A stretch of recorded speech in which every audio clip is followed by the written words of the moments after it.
Salut à tous, alors sa mort a fait l'effet d'une véritable bombe hier en Belgique, même si tout le monde connaissait son état et savait très bien que sa mort était malheureusement devenue une certitude depuis maintenant quelques semaines.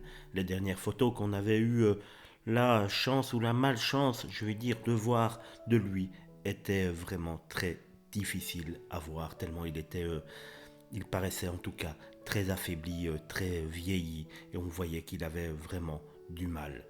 C'est ce samedi donc 23 avril que le chanteur Arnaud est décédé donc à l'âge de 72 ans d'un cancer. Quelques mois avant sa mort, il s'apprêtait pourtant à remonter sur scène pour faire découvrir Vivre, son dernier disque piano-voix enregistré avec Sofiane Pamart. Pour l'occasion, l'artiste avait accordé une interview aux confrères de Paris Match.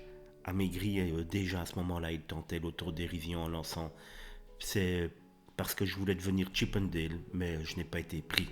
Atteint d'un cancer du pancréas depuis 2019, il expliquait avoir passé 4 mois à l'hôpital pendant le premier lockdown. Durant des années, Arnaud a lutté contre la maladie, maintenu vivant grâce à la musique. Il avouait: je ne sais faire que ça.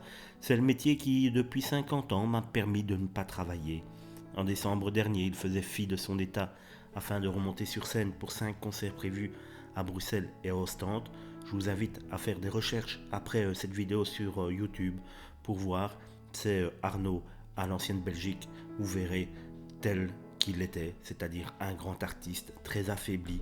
Il était resté quand même très fort sur cette scène pour encore offrir un dernier spectacle à ses fans. La scène, c'est une thérapie pour moi, c'est de l'adrénaline aussi, expliquait-il, et elle ne m'a jamais trompé. J'y vais donc en acceptant l'état dans lequel je suis, mais ce n'est pas dur parce que la musique me tient debout.